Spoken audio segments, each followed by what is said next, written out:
to tell you guys, with y'all up here, Stephanie and Drew last night had never had anyone come up to the stage like this. And she was like, we felt so loved.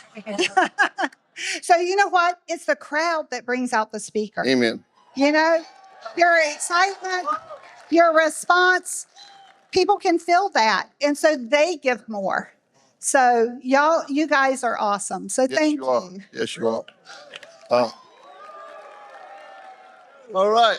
Thank you. I felt like a WEF wrestler coming out of the tunnel and everybody's fired up. You know, that's good stuff. All right, buddy. All right. Okay.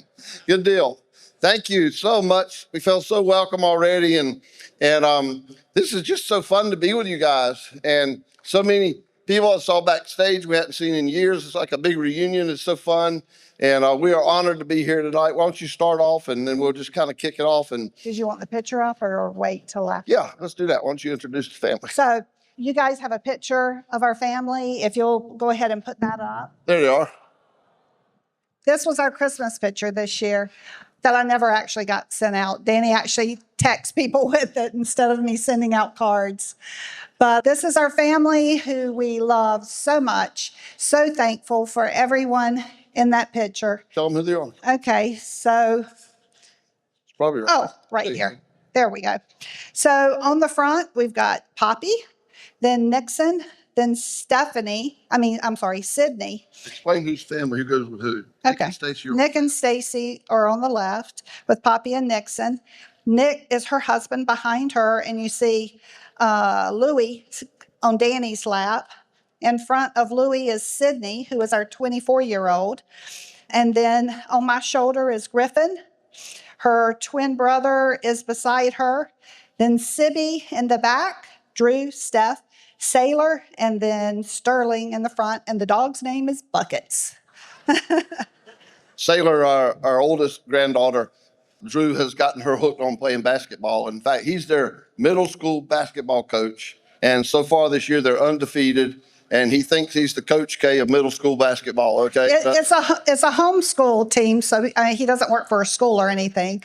It's a homeschool team that he does, but he pours everything into it. And honestly, I think it's one of his favorite things to do. Yeah, because they're crushing like really expensive private schools they're playing against where people pay and he is loving lots of money, and they're like, oh, this is the homeschool crowd. And they're coming in and beating them by 30 points. And he's got plays and stuff. You know, he'll run a defense and start smoking them where they can't even get the ball up court, do a full court press or a full court trap or half court trap. And the other coach will call a timeout and give them a solution to beat, and he'll just change the defense, and then they'll go to man, and he changes it all up, and they're just crushing it. And so Drew is so. He'll wake up in the middle of the night and say, Steph, I've got a new play. The Lord has just showed me something else to beat the next thing. He's always said, the Lord just downloaded something last night for me to teach and talk about. And now he's going, hey, Steph, the Lord just downloaded some new plays for the team now. So he's all into it. But yeah, that's our family. And real quickly, Nixon right there on the front, he's 7 years old. And I just heard that Emmy is 7 years old. So they're going to be best buddies growing up together and seeing each other from time to time, different events. But he's my little buddy. He's the first boy born on my side of the family in 59 years since I was a boy. It was like the estrogen ocean, nothing but girls for years, okay? And so now he's my little buddy. They all call Renata, they call her Maz, and they call me Chief. And they said, you're too young to seem like a grandpa, so we go call you Chief. And so he comes into my office and he sits down at my desk and he goes, okay, Chief, what have you learned today? You know, and I've been teaching him math and equations and about investing. And so he's saving silver coins. And he'll goes, how's our silver doing today? And I said, well, it's about the same. He goes, man, this is taking forever. And so it's funny. He said, Renato overheard him and Poppy, his sister, which is down there on the left. Anyway, Poppy, they were talking the other day, and he was like, Chief told me that appreciation means something goes up in value. And she said, well, Mom taught me that appreciation means that you're thankful. And he goes, yeah, but Chief knows what he's talking about. She said, well, Mommy does too. And they were arguing about what appreciation means. And I said, I never thought about that. Well, same word means both things, you know. So it's so fun. And we'll tell our story tonight, but one of our dreams, and we're going to talk about building a legacy. And you met Stephanie and Drew last night, and we're so proud of them. Nick and Stacy are one of their platinum legs, and then Sydney's registered in the business and helps run our functions and things like that. So the family is all in, and we're so thankful for that because we wanted to build something that we could all stay together long term. And if kids grow up and do other things, that's totally fine. But being around this environment does so much to influence their life and their choices. They'll know how to pick their friends. They'll know how to pick the people they associate with. They'll get some foundation in their life. And so, as Stephanie said last night, we've just raised them around the business to be part of the business, help serve excess to the team, and and whatever, have little team meetings and gatherings and things like that. And we've always talked about our family business, and we've never talked about we're going to build the business. We talked about it being a family business, and so they've embraced that. And the answer to prayer is that Drew and Nick married into the family, and they fully embraced it also. And we actually went in together and we bought property, and we have gated, and we have our own little community. There's nobody else in there, and we built houses next to each other, and so the kids just go back and forth. We don't even have to lock the doors. They just run in and out of the house, and Maz is teaching the girls how to cook, and it's just a blessing. It's so fun, and that was a dream that we had from way back. And so we're experiencing that now, and we love it. So we're going to first of all, we want to thank you guys because we are honored to be invited. We've seen so many old friends. Now, a lot of you guys on the Shaw team, the Spartan team, I know your faces, but I cannot repeat your name, okay? And just forgive me, I'm an old Southern boy. I can remember Raj because it's 4 letters, okay? And we go back for years. In fact, I remember at a big event where they award you with when you hit certain levels in the business, we were playing golf, and we were playing together and riding together in the cart, and I just started talking about playing golf and all, and then telling about a club that we're a member of in Raleigh that was built in like 1967, and it's got 2 courses, and I was talking about beautiful. And he's just sitting there, he's so polite and he's so nice, and then in the conversation he started telling me about that he's a member and lives at the Sugarloaf, the TPC course in Atlanta. And I'm like, wait a minute, you live on Sugarloaf? He said, yeah, 17th green. And I'm like, oh my goodness. And so then we're riding a little longer, and we just got back. Nick and Drew and I went to Peru, and we hiked Machu Picchu. This is in 2014. That's a once in a lifetime experience. I did it once, never want to do it again, okay? I've got the t-shirt, got the memories, but I'm telling you, that was a tough hike. And I was talking to him about it and getting in training and getting ready for it, and lost like 33 pounds so I could go up above 11,000 feet and still have my wind and all. He's just sitting there just so polite. And he goes, yeah, I started hiking this year too. I said, oh, you did? And I'm thinking, hike from the golf cart over to look for your ball in the woods. That's about as far as I'd ever hiked before that. He goes, yeah, I just climbed to the base camp of Mount Everest. And I'm like, get out of here. I'm like, come on, man, you keep one-upping me here. And he just laughs. Anyway, we just appreciate all you guys, Raj and Ganesh and all the diamonds back here. And was talking to Chuck last night, and many memories, and a lot of y'all on their team. And then Atish and Pale, they've been our hosts this weekend, and they have been flowing. Yeah, they're awesome. And they have it going on. Huh? They have their business going on. They've had a blast, yeah. In fact, we were going to get a bite to eat lunch today, and the next thing you know, it had been hours we had been sitting there talking, so I hope we didn't wear our welcome out with them because we just had a blast. But it's just so fresh and so neat to be with you guys. And then the Papalardo family, oh my goodness. What can you say? Vinny and Dana and Dennis and Danielle came and spoke at our conference last weekend. And so we kind of traded out, and I think we got the best end of the deal. They were so good. But Vinny needed to rest. He needed rest, and he's earned it. I tell you, Vinny works hard for all of us as IBOs, being president of the board. And we're so thankful for them and their story. They had a meeting with our platinums, and they told the full boat, and I'm telling you, they inspired our team. They are true excuse removers, and probably the greatest comeback story I've ever heard since I've been in the business for 42 years. And we're just so thankful to be friends, and they did such a great job. And then Tony and I, we talk on the phone a lot, and he's my brother, and we just have a great time chatting. In fact, we were a few weeks ago, I was driving back from the beach, and I was by myself, and we hooked up on the phone, and we talked for like 2.5 hours, just nonstop, just rolling. It was just so fun. And then Dennis and Danielle, they were amazing last weekend. And what was funny is at our platinum meeting, Jeannie and Dana were sitting there talking, and Dana he'd be talking and she's just rubbing his back. Stephanie told us last night, Yeah, I'm remember? gonna tell him again because I'll tell my version of it. And she would just rub his hand, and then she'd say something. He'd reach over and just kind of put his hand on her. And all the guys in the room, we were like, "Oh my goodness," And one of our guys, one of our platinums, he was sitting there kind of doing like this, trying to get his wife to, why don't you give me a little rub. And and then when Dennis and Danielle came out on stage, they were talking and she was rubbing his back, and all the guys were like, I thought I had a dream, but I got a whole new dream now, okay, And that's to have an Italian wife, okay, because she's up there talking, and next thing you know, she puts her head over my shoulder, and I just melted. I was like, 46 years of marriage, I'm still waiting for that night, okay? So come on, baby, Paul Prophet up here. Oh, yeah! So they absolutely built our dream in more ways than one last weekend. And so we just thank you guys for being there and giving and serving. And we love you guys. We love this family. And saw little Emmy when I got here last night. And what a cutie. It is so fun to be, isn't it fun to just be with people that are like-minded, have a purpose, and are driven to do something that matters in your life. And wow, and that's what you're a part of. That's what you're a part of. Our first conference was 2 weeks into the business, and I'd listened to probably 30 audios in that first 2 weeks, which is a tip. If you're an upline, you need to be supplying these new apprentices with audios because you can't starve the baby. One thing that Larry and Pam Winters did for us, what that Larry did for me, is immediately, because he saw I would listen to audios and I was hungry, I'd listen to about 10 of them. There were cassettes back then. There were these little things, plastic things with little spools in them for those of you who are, young like me and just MP3 downloads and stuff. But he would give me a stack of cassettes and I would just listen and absorb it. And I said, I need some more. And I'd probably listen to 30 of them before our first conference 2 weeks into the business. And I went to the conference just praying that this was the real deal because I was so tired of what I was doing.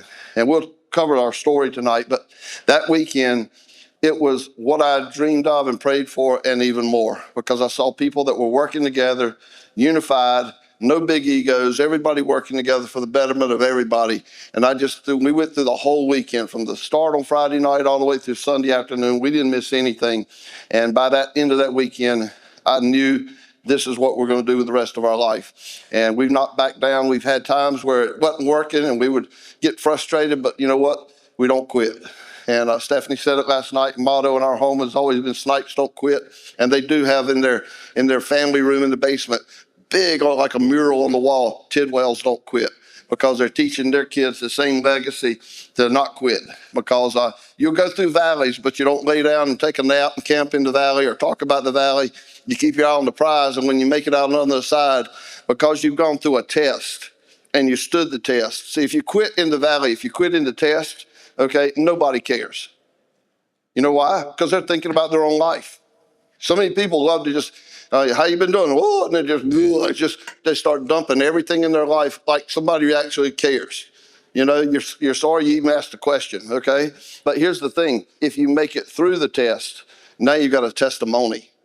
And you can share it, and it helps raise belief that other people can, and you're doing something for them. So I'm just telling you, you'll have tests.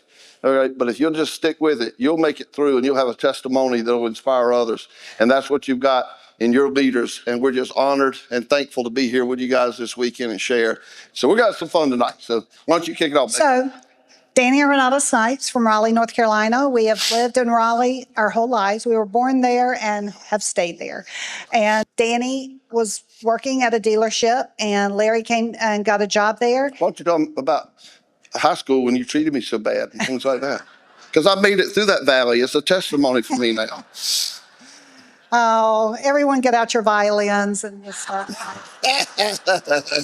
Poor thing. Made him strong. Yeah. You guys, this is my cougar, okay? She was 1 grade ahead of me in school. And I just was sitting in like algebra class and I would just stare at her. They hadn't invented the word stalker back then, but I was a stalker because I would just look at her. I could care less about school. I wanted to play sports and get her somehow to date me. And so I tell people I chased her all the way through high school. And then when she graduated and she went to 1 year of college and I wasn't around chasing her, that's when she really appreciated what a valuable man that she was turning into. Right? Yeah, so I chased her all through high school, and then she finally caught me. So anyway, Larry and Pam, Larry showed Danny the business, and immediately he caught what it could provide for us. Me, not so much, but because you hadn't really seen it. I hadn't really seen it. But the biggest thing is I always knew that we were going to do something, but we didn't know what to do. We were 24, 25 years old, but we really didn't know what to do. What he wanted to get out of the car business, obviously, but we just had no idea what could provide for us and what could be a good living, what could be something that we could succeed in and everything. And so when we saw the business, I didn't actually get on board until that first conference, 2 weeks after we got in the business. And it was because I heard the struggle victory stories. Yep. Those were so important for me. And I saw strong women, and I'm like, my personality is more quiet and everything, but I was like, I want to be a strong woman. I want to be someone who can go after something and obtain it. One of the best books to me is The Magic of Thinking Big. And, I just think it teaches you how not to settle, not to be average. And that's what we saw in the business. You didn't want to be a strong woman because her temperament is a service, and she's, quiet. My love language is service. Love language is service, but she wanted to be a strong woman. Yeah. Right? Not a. She wanted to be a woman of strength. Strength, yes. Okay, because so many times strong women turn strong guys off.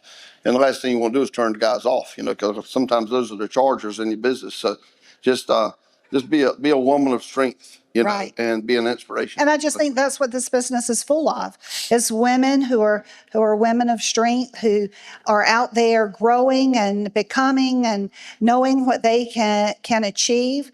And Pam. yeah, Pam is a perfect example. Our sponsors, Larry and Pam Winters, we didn't say that, they're our personal sponsors. When we got started, their business was very, very small. And I think Larry was, 1,500 or something like that. And Pam was still where Larry talks about how shy she was really, really that shy, is for real. But Renata and her just kind of connected like sisters. And so it's been such a thing. Now we've been in business together for over 40 years. And think about that for a minute. I remember when we got started in the business, I heard that Rich DeVos and Jay Van Andel had been in business in a partnership for 25 years. And I'd never heard of anything like that. I'd heard about people going in business, but at some point they would fracture. And 25 years, and they were still friends and had built a business worth hundreds of millions of dollars, $1 billion. And I was like, that was interesting. I'd never heard of it before. And now to look back today, and Larry and Pam, Renata and I have been in business together, and friends and business partners. And we've not always seen things eye to eye, but here's what we've got as a foundation where we want to do something with our life that impacts people. And that's bigger than our feelings and our feelings getting hurt and our disagreements. So we're always able to walk it out and talk it out. And we're just so thankful for all they've done in our life. But But the business has taught us so much. I mean, it's taught us how to communicate with people, how to work on bringing out the best in people, how to bring out the best in ourselves, not just other people, but in ourselves also. Yep. So, there's so much more that you can get from this business instead of just monetary. You can get that, but there's so much more that you can learn to give people and to inspire people. And it's just so important. Yep, absolutely. We didn't see, when we first got started, Stephanie was 3 months old. And Renata, we were looking for a way for Renata to come home and raise our children. At that point, we just had Stephanie. Now we got 3 daughters and 8 grandkids. But Renata wanted to be able to be a mom to our kids, not, a mortgage payment. Okay. And so we were just trying to figure things out. And that's when Larry came and got a job at the dealership. And he had been there a couple of weeks. I was in automobile sales. She worked for a large hotel chain reservation center.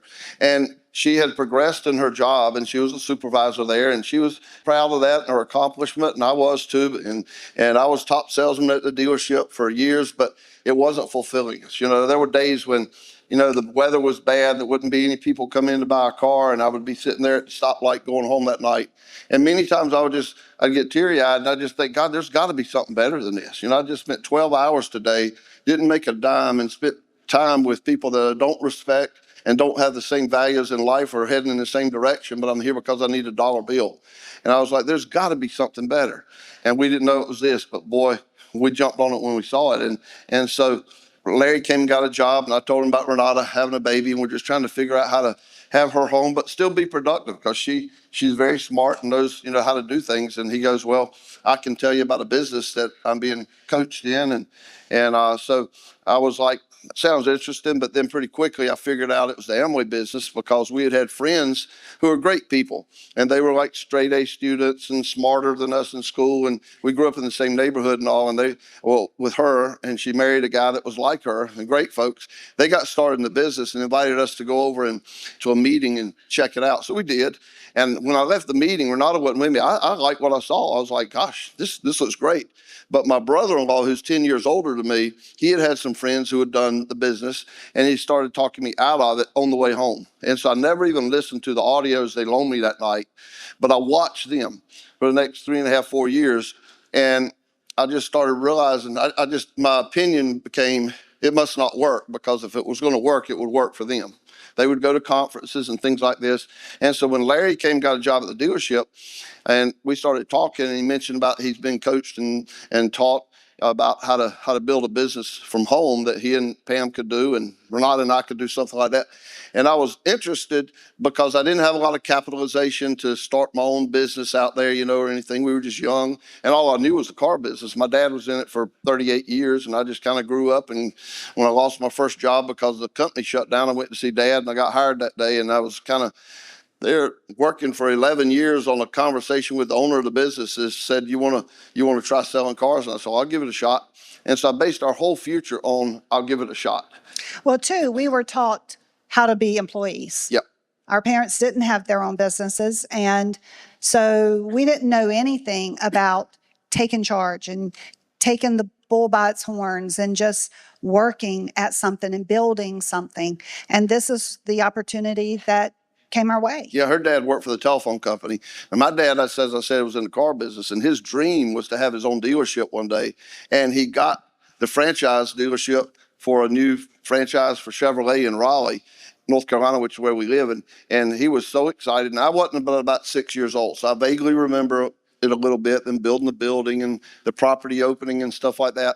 But his partner that he brought on, because my dad didn't like debt and wouldn't go into debt, and so he brought on a partner who had been a friend of his for years. And long story short, that partner cheated him out of his share of the business, which cost him millions of dollars. But from that point on, he told me, he said, listen, Danny, he said, don't worry about going in business for yourself. Just get the highest paying job you can. Let somebody else take the risk. And so that's what then the thought process I was raised with, And fast forward years later, he passed away last year, like 92 years old. And, before he passed away, he had dementia, and we took care of him, which we're thankful we built our business because we were able to do that. But when he was thinking right, you can learn so much listening from people, from their experiences. And I asked him, I said, Dad, I said, that guy cheated you out of your dream and millions of dollars. I said, but I've never heard you say one bad thing about him. He said, yeah, Danny, he said, I just realized that if he was willing to do that to me, he didn't care about me. And so he sure wouldn't care about if I was mad at him or said anything about him. It wouldn't affect him. He said, but I knew it would eat me up on the inside. And he said, so I forgave him, and I've just moved on with my life. And that guy passed away years ago, but my dad lived a long age with no regrets. And so that was one of the great things my dad taught me, is just don't harbor bitterness or hatred, because all it does is eat you up inside. And it's so freeing, because we're going to go through things and people will say things. What amazed me about the business is that people quit because they heard somebody say something from stage. You may never even see them again. They may not even be in your upline, or maybe they are in your upline. But don't be so thin-skinned and so fickle that you let somebody else's opinion or words or anything we say tonight especially offend you to the point that you give up on your dream. And so when people go, well, my upline wasn't good, so we quit. I'm like, well, if you realize they weren't good, then it just taught you how not to be. That's no reason to quit, right? And what I found out and realized over these years, we learned a lot. You always hear, you can't keep a winner from winning, can't keep a quitter from quitting. But I found out that eventually when somebody quits after a long period of time, they really had quit in them in the first place. It just took a while for it to identify itself, right? And there's no quit here. And that's why we made it, not because we're the sharpest and the brightest. There were people who were further along when we got started that we learned from and we're appreciative for. My goodness, the lineage that goes ahead of all of us and the things that they learned and taught and we learned from. You know, Drew and I just got back from speaking in the Czech Republic for the Jaeger organization, who is all of our great granddaddy, you know, who's in heaven now, Bertie, and their business goes all over the world. And you just realize that people all over the world have hope and they want better for their family. No matter what language they speak or what their background or religious beliefs are, everybody wants the best for their family. And that's something we all have in common. If we can just talk about those things, we can make a better world. Because what's happening now, you know, the talking heads on the media, they're always telling you every bad thing and giving their opinion, and people are just sitting there with their brain knocked in neutral, letting those talking heads program the way they think. Learn how to be an independent thinker and think about free enterprise, and are the decisions that the people who are supposed to be leading us, are they making decisions to make our country better and greater for our grandkids and our kids' kids, or are they trying to tear it apart? And don't vote when you have the freedom and the privilege to vote. Take advantage of it, but just don't vote for a party. Vote for the person and what they stand for. Right? And make sure they support free enterprise and the opportunity that we all have to start a business and build it as big as we want to. You know, one of those things that I'm so thankful for is that or especially Danny, because he saw the business first, he saw the dream. Yeah. He saw there was something inside of every one of you when you were presented with the plan, that there was this bud of a dream that came up. There were people who saw the plan the same night that you saw it, but they didn't catch it. But you did. So you have the responsibility. You have the responsibility and the choice to build this business and to be able to share it with other people so that they can turn around and help other people. Yep. One of the things they talked about is freedom, being able to control your own calendar. And a lot of people love what they do. And I've met some people here this weekend already that have phenomenal education and background, and you're doing something to make a difference. I mean, I respect doctors, nurses, you know, firemen, policemen, people who served in the military, because they're giving their life to help other people. But I knew selling cars, I was not doing something to change somebody's life except putting them in debt. And I wanted to do something that mattered. I didn't want to just get a paycheck for ever how many years and then pass away and nobody remember. I started to remember hearing people talking about building a legacy and building something that will outlive you. And building a legacy is not just leaving finances to your family. It's putting something in your family, values that they carry on for generations and generations. And so we talk about building a MVP life. You know, you got MVPs on the teams and stuff like that. And I just call it the mission, the vision, and the provision. MVP life. If you have a mission and a vision, the provision will be there. God's not going to tease you with a business that you can't do or don't have the resources to accomplish. You're going to have to go through the struggles, but if you stick it out, he's not going to tease you and go, let's just put a big dream in them and give them just enough to almost make it, but not quite there. I believe he's got full provision for all of us to do things with our life that will impact people and it will outlive us. You know, I used to have goals at the car lot to sell a certain number of cars each month, and got started in the business, and the difference was I saw real quickly the first night I saw the plan that you could build something and get a base or a team started, and then the next month you built on that, and then you built on that, and then you built on that. You weren't going back to zero at the start of every month. I'd have a good month selling cars, and they'd give me an attaboy. You know what that is? They'd pat on the back, attaboy, good job, right? Okay. And then they would wipe the board clean, and they'd go at it again. And I was tired at 24 years old starting over every month. I knew at 34, 44, 54, I was going to be real tired. At 64, I'd be worn completely out. And I looked at the guys who had been there 10, 15 years longer than me, and I started realizing they're no better off financially than I am at 24 years old, and they've been doing it so much longer. And I started realizing, I remember I heard John Crow say, except for me, there go I. And it's a decision you have to make some changes. Don't you think that there comes a time when you have to make a big decision Yeah. on what you're going to do with this business? It may be something that you know is standing in your way and not affording or not making you or not helping you move forward, and you have to make a decision. I'm getting this out of my life. I'm getting this or whatever. Yeah, well, life is a series of choices, right? We have before us every day life or death, blessing or curses. Choose life so that you and your children can live, right? Because if you choose the curse, if you choose death, if you choose failure, if you choose quitting, what are your kids going to learn from? Oh, my dad, he hauled off and did nothing, right? I wanted my kids to be proud of me. I wanted them to grow up and go, man, the older I get, the more I respect what mom and dad did. And that's one thing that's held our family together. And now they're following in our footsteps because we chose to win. We didn't choose to be just signed up. We chose to win. You know, what does the typical person do in this business or in life? They haul off and do nothing. Because as soon as it gets tough, they're going to quit. They're going to throw in the towel, or they're going to take the easy route every time. You know, and there's never been any statues erected to a critic or a couch potato, right? It's always to the people who don't want to be typical. They want to move above average. And that's where we were. And I'm not putting them down. That's their choice. It's their life. If they choose to not accomplish anything and just, you know, live their life and push up daisies, and 6 months later nobody thinks about them, fine. But see, I started hearing from people who talked about do something with your life. Have a weekly goal, a monthly goal, a yearly goal, a 2-year goal, a 5-year, a 10-year, a 20-year. Have a 50-year goal. Have something that's going to outlast you, something you'll be remembered by. I mean, you look at the leaders who have gone before us, from Rich and Jay and all of our line of sponsorship, and so many of them are already gone and in heaven, but we still talk about them today and the things that we learned from them, and we're thankful for it. And decide that you can do the same thing. You may be 24 like I was the first conference. First of all, welcome to all you who are apprentices.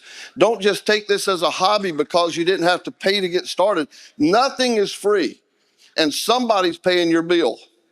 And they're telling you this, they see enough in you that you have the potential to make it, or they wouldn't invest their time, which is the most precious thing they get, or their financial resources into you if they didn't see potential in you. So thank them, don't take it for granted, and go do something with it. The best way you can thank them is to go build a team and a business so that there's evidence that they made a difference in your life, and your life's going to be changed. If you'll get your eyes on helping your upline accomplish their goals and helping your downline accomplish their goals, all of yours are going to come true. This is so cool. At the car lot, I didn't even want to take lunch because the guy in the booth next to me could catch some of my customers that came in that I got over the weekend, and they came back in during the week to buy the car, and they would snag the guy and sell the car to him. And if they could have got by with it without me ever catching them, they would have got the commission, and I got nothing. I wasn't in competition with just other car manufacturers and other dealerships. I was in competition with the guy in the booth next to me. And in corporate America, everybody's jockeying for the same positions, and they can talk about teamwork and all this stuff, but let it be one position and 3 people are competing for it. They're not talking about teamwork then. It's about me, me, me, me, me. You know, the beauty of this business is we can all succeed. And There's 8 billion people on the earth that need what we got. Go ahead. And in this business, we don't compete, we complement.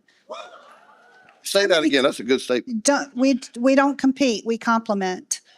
And, you know, I've seen people, you know, maybe they contacted the same person, and then there's a little bit of, oh, well, I contacted him first. He didn't tell me, blah, blah, blah. Never, ever, ever seen that work out. The person never gets started. The person never does anything. So there's no need to get uptight about who is getting in whose business. We complement each other. We build each other up. If you just have trust that if you do the work, the right people are going to come into your life. Treat everybody with honor, give them a chance, and the ones that get in, great.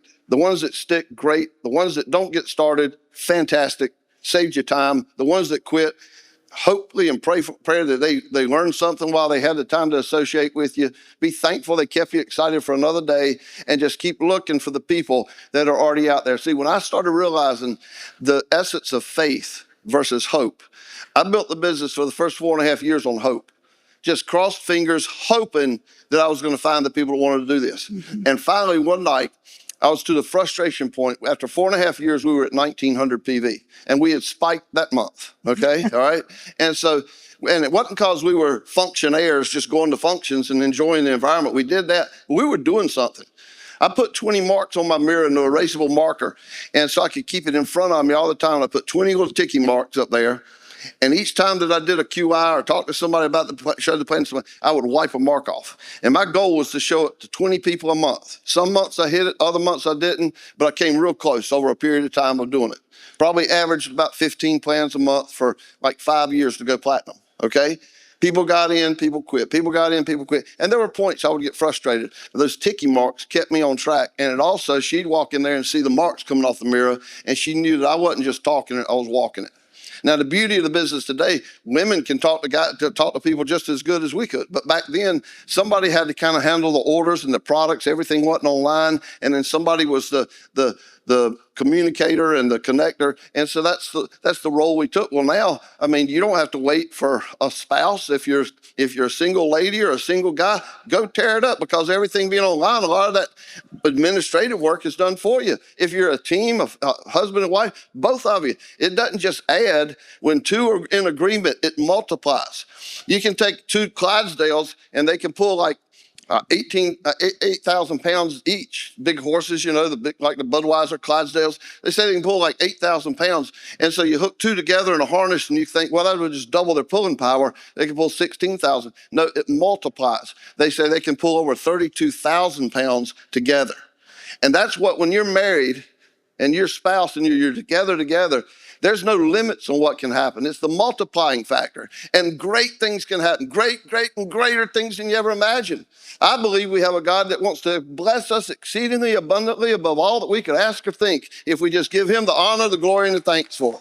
And he'll bring the people in.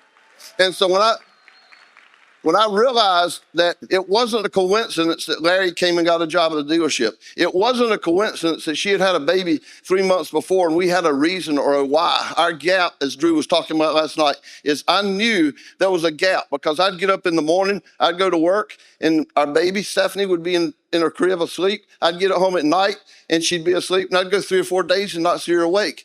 And I knew the gap was I wanted time with my family. My dad was in the car business for 38 years, and he never saw me play but about 5 games. And I played Little League baseball, Pee Wee football, and then baseball, basketball, and football all the way through high school. He was never at the games. Why? Not because he's a bad dad, because he was at work.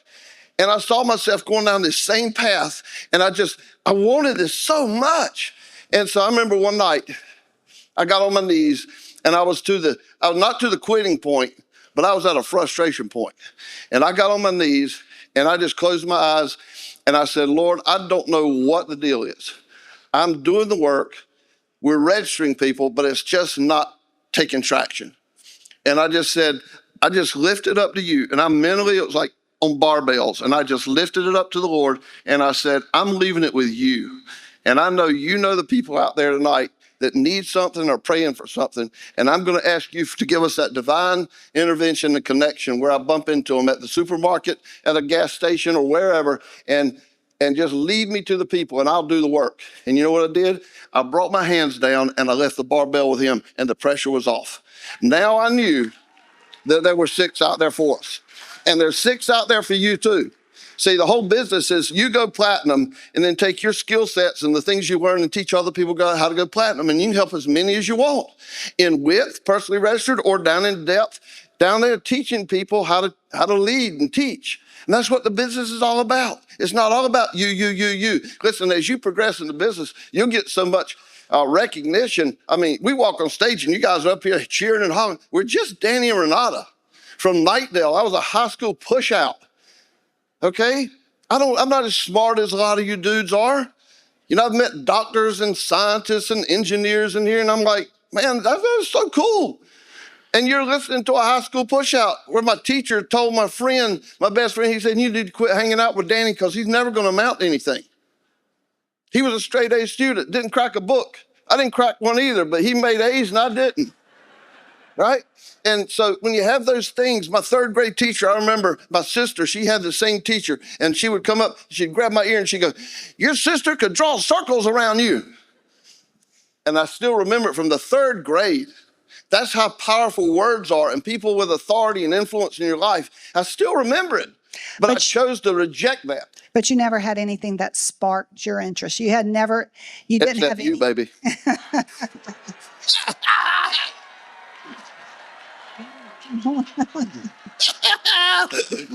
I'll be the Italian in the business. Okay. Forget about it. All right. Okay. All right. Go ahead. No, I said you didn't have anything that interested you enough for you to study, to do anything. I was practical. I saw teachers who were trying to tell me how to get ahead in life eating out of brown paper sacks in the lunchroom just like I was. Right? And so I'm like, what do you know? Right? And I had a Spanish teacher. She was like maybe 1 year out of college. She was young. She was cute. You know, here I am, 15 years old, taking Spanish. And I'm thinking back then, you know, Spanish speaking was not, you know, it wasn't that much in, you know, in America. And I'm like, what am I going to need this for? You know, and so I was just. Now you regret it. Now I wish I could. In fact, up here, it says something about, I think that's in Spanish, and I have no clue what it's saying. So I don't really know what they're trying to tell me. Okay. Anyway, but the thing is I remember I'd be sitting in the back of the class, and finally she said, our first semester, I got an F. And I went to her and I said, listen, I said, I've never failed anything. Because by that point in the 6th grade, I figured out where my sister's term papers and book reports were in our attic. And I would go up every time I needed to turn one up, and I would get one down, and I would put a few mistakes in it so the teacher would think I did it. And it was a game to me to see if I could get by. I didn't crack a book since the 6th grade. And so I was up there and I said, listen, I've never failed anything. But see, my dad was a car salesman, and so he had already taught me the art of the deal, you know. And so I said, listen, I said, if you'll just pass me out of here, I promise I won't take Spanish 2. She said, you promise? I said, yes. She said, okay, just quit cutting up. I'll get you through here. I said, good deal. Final exam. It says, illustrate these sentences in Spanish. And it would say like, see Jack run. I said, I can illustrate that. I drew a picture of a little dude with a sombrero on running. Passed.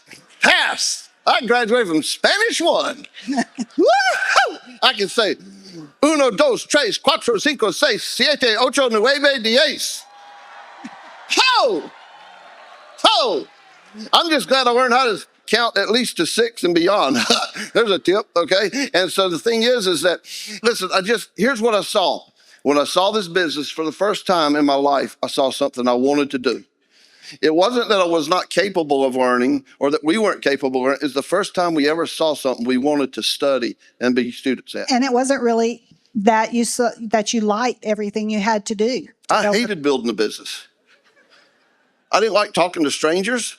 You just go, well, you were a car salesman. Yeah, when they came in the dealership, they were already coming in for a purpose. And I just had to be nice to people and show them the benefits of the car and find the right one. And I would treat them right and was top salesman because I treated people like I'd want to be treated. But talking to somebody in public, Larry had to teach me how to break the ice and talk to people. We'd go to eat lunch and we'd be at a little buffet thing. And he'd start talking to the guy next to him. Hey, you work around here? Yeah, I work right down the street. You eat here a lot? Da-da-da-da. Oh, your family from here? And he would be carrying on a conversation. By the time we got to the table, I'd say, you interrogated that guy like the FBI.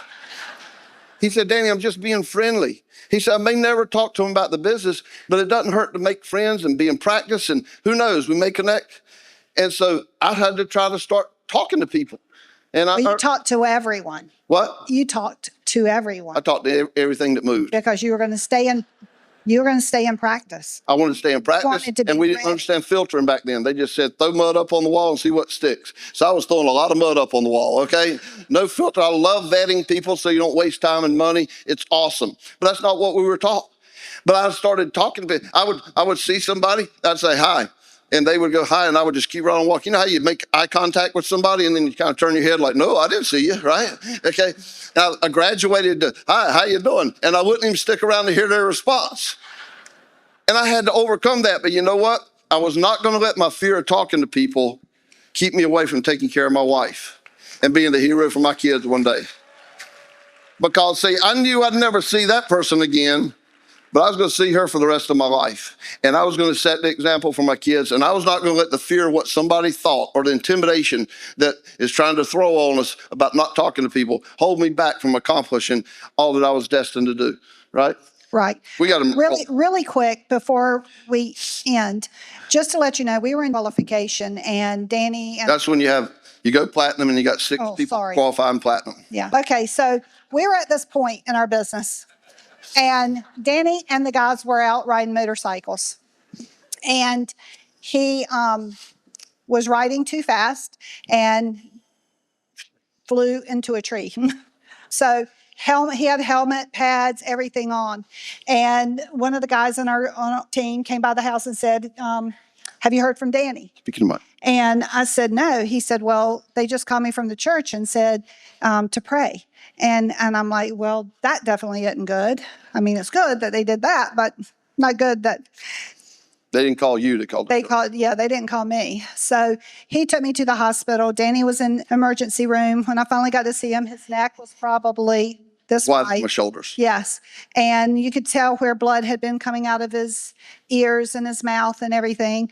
And they said, we're just going to keep him in ICU for 24 hours. So when I got there the next morning, they had put him in a coma, and he was in that coma for 8 days, in the hospital for 12. They told me he would not walk out without going to rehabilitation, that he'd have to go to rehabilitation and everything. And exactly 2 weeks after he was carried into the hospital, he walked out of the hospital.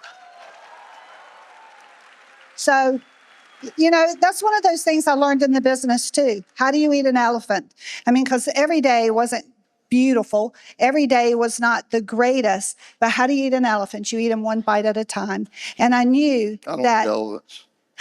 I knew what Danny had been putting in his heart, Yep. what he had been growing himself in, that he knew that God had this. And I had comfort in that. And he walked out. And, it took a few months of healing and getting over that, but we saw God answer prayer. And he has in so many areas of our life. And he's always been there and taken us wherever we needed to go. That's right. And, we had helped 3 people reach platinum at that point. We had 6 people, actually 7 people qualifying at that point. Here's the resiliency of the business. We finished qualification at a higher level, okay? Not typical, but we had got our base in place, and so things could happen because we didn't want to be typical. We were willing to work the business hard so that we could have the long-term reward. You do what you want to do. I didn't want to finish second, right? And so we had 7 over, and then went into the hospital, had the accident. We not only finished qualification, and the people we were helping finish qualification, while I was in recovery, we broke 3 more personal platinums. Okay. And so our income went along with the pay scale, pay program. But, the fact is, it was all the things that we learned and the legs that we helped go platinum. It wasn't always the same people, but it was depth out of those legs that we put in on the way to platinum. Hear what I'm saying? It wasn't always the people we personally registered. They came and went, many of them. But because we built depth to secure the legs and help them register people, somebody was always rising up. And so the achievements that we've achieved, okay, have been out of what happened going platinum. And going platinum, we learned the difference between hope and faith. And that carried over into other areas of our life, not just building the business, but, I got hit with COVID back in 2021. It was another near-death experience. And I thank the Lord for every day, because the things we learned, we stood on those principles and on those promises and provision. And I stand here before you today. Just in July of this year, she just had a stroke. And you'd never know it today. And but they said that where she had a stroke on the right rear part of her brain, the girl that was the head of the cardiac wing on the hospital was the best friend of Stacy's, our middle daughter, growing up from elementary school through high school. And she came in, she went in on Monday, she was released on Friday. She had full movement, everything, speech not slurred, anything. And she said, I don't know if anybody's told you all this. She said, but when people I've been here 12 years, and 90% of the people who have a stroke on that part of their brain, their whole left side is done for the rest of their life. Raised arm, it just flops. And she said, the fact that she's walking out of here today, totally restored, she said, is nothing short of a miracle.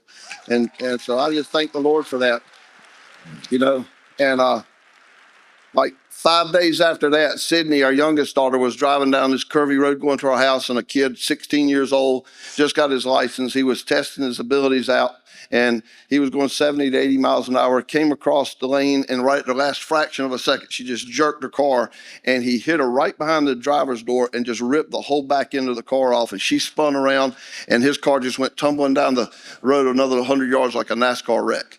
Both of them walked away, not a scratch on them. And so I just know that there's a source, a higher source that promises and provides if we trust him. And we give him the honor and the glory today. And all the things that we've accomplished are things that we learn, life lessons and about faith and how to take our stand on those promises and how to pray and how to believe and how to encourage people. And we learn those things on the way to platinum. And if you're sitting here tonight and your list of names, your A list, the people that you know really well, your B list who are acquaintances, if you didn't register a single one of them, because we didn't, we just saw enough in that first weekend. We said, we're doing this. And when our friends didn't understand, and in fact, the first friend that we talked to, she called all of our circle of friends and said, Danny and Renata are doing Amway. And so if they call you, that's what they're calling you about. And I would call people up and I'd go, hey, this is Danny. And hey, Danny, we heard what you're doing. Click, and hang up in my face. And I was Well, Larry told you from the beginning you didn't have any friends. Yeah, Larry told me to be. I said, I got a lot of friends that'll do this. And Larry said, you don't have any friends. I was like, that's kind of rude, isn't it? He goes, you don't, Danny. He said, friendship is forged on somebody doing things together. He said, friendship is forged on trying to do something together, a common interest, and you got each other's back and you're in the foxhole. He said, all you've got is acquaintances because you went to school with them or you grew up in the neighborhood or whatever. He said, you'll find out who your friends are. So literally in the first couple of weeks, I found out who my friends were. And one of the concerns she had when I came home telling her we're going to do this, she said, what will people think? And I said, well, how many of them are going to pay our bills if something happens to me? And I said, if they don't like me because of what I choose to do that's honest and legal to support my family, they're the one with the problem. I'll find new friends. And we have. I would have been willing to help them, and I would still be willing to help them today. Family members, friends, they all said no. But here's what we saw. We saw a business that we felt like we could do. It didn't take a certain IQ or education. It took guts. And I said, I can gut anything out. And I said, I'm going to do this. And she backed me. And we went out and did it. And my word of encouragement tonight is you got what it takes or you wouldn't be sitting here. You got what it takes or you wouldn't got a dream the night you saw the plan. You got what it takes. And don't you ever let a family member, a friend, a pastor, or anybody who's not doing this business try to steal this thing from you, because this is your opportunity to go out and impact people's lives and other families and be remembered long after you are gone. I wish we had more time to talk to you and tell you all the things that happened, because our message is a message of hope. I know you can do it because I know where we came from. And we have been so blessed, and thank you, Lord, for this opportunity to speak to you and hopefully put some encouragement in your life tonight. Thank you so much for the opportunity. God bless you. Good night. For the calendar year 2024, the average income from Amway for all U.S. registered IBOs at the foundation